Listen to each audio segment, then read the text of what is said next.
ইচ্ছা মতো জীবন চালানো কোনো মুমিনের কাজ নয়। কারণটা কি? আমরা ইচ্ছা মতো কেন জীবন চালাই? আমাদের ভিতরে সর্বপ্রথম যে জিনিসটা ঢুকছে তা হলো লোভ। কারণ আমার লোভ আমাকে বিভিন্ন অন্যায় কাজের দিকে যুক্ত করতেছে, আমার লোভ আমাকে নামাজ ছাড়াই দিচ্ছে, আমার লোভ আমাকে রোজা ছাড়াই দিচ্ছে। কারণ কিসের লোভ? আমার পেটটা ভালো রাখতে হবে, দুনিয়াতে ভালো থাকতে হবে, মানুষের কাছে ভালো থাকতে হবে, একটু ব্যবসা যদি বেশি করি তাহলে টাকা বেশি পাবো। কথা কি বুঝে আসে?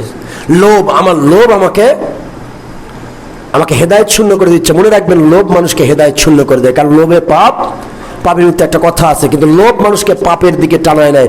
যখন একটা মানুষ লোভী হয়, সে লোভের বশবর্তী হয়ে সে মিথ্যা বলতেও ভয় পায় না। কারণ ওর মিথ্যা বলে এই কারণে, কারণ একটু লোভ করে যদি কিছু একটু ভালো ইনকাম করা যায় তাহলে না ওর কাছে একটু ভালো হবে, তখন লোভ করে সে মিথ্যার দিকে চলে যায়। আর মিথ্যা হলো সকল পাপের মূল।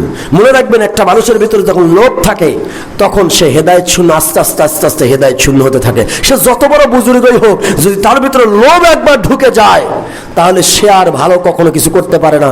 আস্তে আস্তে আস্তে আস্তে সে হেদায়েত শূন্য হতে থাকবেন, ধীরে ধীরে অন্যায় কাজের দিকে যুক্ত হতে থাকবেন। তার দুনিয়াতে ভালো থাকার জন্য সে অসংখ্য মানুষের ক্ষতি করার চেষ্টা করবে। লোভ এত খারাপ জিনিস। এই জন্য লোভ, হিংসা, অহংকার, লোভ থেকে হিংসার উৎপত্তি। কারণ আমি একটু বড় লোক হওয়া লাগবে, লোভ, এই লোভে আমি হিংসা করে আর একজনের ক্ষতি করতেছি। এই জন্য লোভ খুব কঠিন একটা ব্যাধি। আর এই লোভটা আজকে ঢুকে গেছে আমাদের আলেম ওলামার ভিতরে। আপনি আল্লাহর সন্তুষ্টির জন্য ঘুরবেন, যেখানেই যাবেন একটাই চিন্তা থাকবে, মানুষগুলো কি করে আল্লাহওয়ালা হবে। কে আমার মুখী হলো আর কে আমাকে ভালোবাসলো আর রাগ করলো এটা জানার দরকার নাই। কে আল্লাহমুখী হলো এবং রসুলমুখী হতে পারলো কিনা, মানুষগুলো জান্নাতমুখী হতে পারলো কিনা, এই চিন্তা থাকবে একজন আল্লাহওয়ালার। কিন্তু আজকে আমাদের চিন্তার মধ্যে যারা ওয়াজ করাচ্ছি তাদের চিন্তা, যত বড় বক্তা, ভাইরাল বক্তা নিয়ে আসবো তত আমার ইনকাম ভালো হবে, ব্যবসাটা ভালো হবে। যে ওয়াজ করতে আসলে ওই চিন্তা করেছে 1 লাখ টাকা, 70,000 টাকা আমার দিবে, আমি পকেট ভরলে চলে যাব। কে হেদায়েত হলো আর জানার দরকার নাই। আর আমরাও শ্রোতাও একটু খারাপ হয়ে গেছি, কারণ আমাদের শ্রোতাগুলো ওই মানুষগুলোকে আমরা বেশি ভালো, যে হাসাতে পারে, যে শয়তানি করতে পারে, যে ইবলিসি করতে পারে মাহফিলের মধ্যে, এরা হলো ভাইরাল।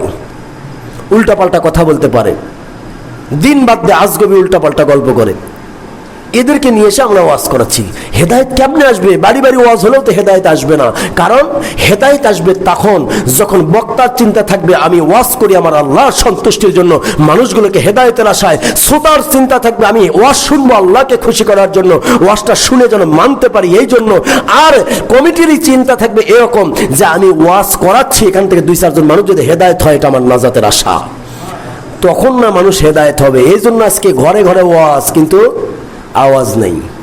নামাজের সময় লোক খুঁজে পাওয়া যায় না। আর আমরা নামাজের ওয়াজ তো প্রতিদিন করতেছি, কারণ আমাদের কথার তাসির হচ্ছে না। যে মুখ থেকে মিথ্যা কথা বের হয়, যে মুখ থেকে হারাম খাদ্য যে মুখ দিয়ে ঢোকে, ওই মুখে বরকত থাকে না। ওই মুখের কথায় মানুষ হেদায়েত হবে না। ভক্ত লাখ লাখ থাকতে পারে, লাখ লাখ ভক্ত হয়ে কোনো লাভ নাই। আল্লাহওয়ালা ভক্ত 2 জনই যথেষ্ট, কিন্তু লাখ লাখ ভক্ত কিন্তু আল্লাহওয়ালা নয়। তারা সারাদিন মিথ্যা কথা বলে, সারাদিন গীবত করে, অন্যায় করে, মানুষের ক্ষতি করার চেষ্টা করে, কখনোই সে আল্লাহওয়ালা হতে পারে না। আর আজকে আলেমদের মধ্যে একটা স্বভাব দেখতেছি, এক গ্রুপের আলেম আর এক গ্রুপের আলেম দেখতে পারে না। হয়েছে না এরকম? এখন দেখতে তো পারে না, এখন সে দেখতে না পারার পর্যায়টা এতদূর পৌঁছে গেছে, এত হিংসা বিদ্বেষ পৌঁছে গেছে যে শেষ পর্যন্ত যাকে দেখতে পারে না ওর মাহফিল বন্ধ করো। এরকম হয়নি? থানা, একজন যদি থানার যাওয়া লাগে যাবে, ফাঁড়ির যাওয়া লাগলে যাবে, ডিসি অফিস যাওয়া লাগলে যাবে, যেখানে যাওয়া লাগুক যাবে, কার ফোন দেওয়া লাগবে দেবে। কিন্তু একটা কথা মনে রাখবেন, আল্লাহর কোরআনের কথা যে কেউ বলবে, যার হেদায়েত আছে কপালে সে হেদায়েতের দিকে এমনি দৌড়াবেন। আর আল্লাহর কোরআনের কথা আপনি বন্ধ করতে চাচ্ছেন কেন? কিসের আলেম আপনি? আপনি আল্লাহর কোরআনের কথা বন্ধ করতে গিয়ে এখানে ফোন দেন, ওখানে ফোন দেন, এই একবার ওসিক ফোন দিচ্ছেন, একবার এসপিক ফোন দিচ্ছেন, এটা করতেছেন। এটা কোনো আল্লাহওয়ালার স্বভাব নয়, আলেমের স্বভাব নয়। বরং আমি অনেক ওসির কাছ থেকে শুনেছি, হুজুর একটা জিনিস আমরা বুঝি না, আলেমরা আর এক আলেমের মাহফিল বন্ধ করার চেষ্টা করে। তার মানে ওই ওসিও ভালো আছে ওর চাইতে, ওই আলেমের চাইতে।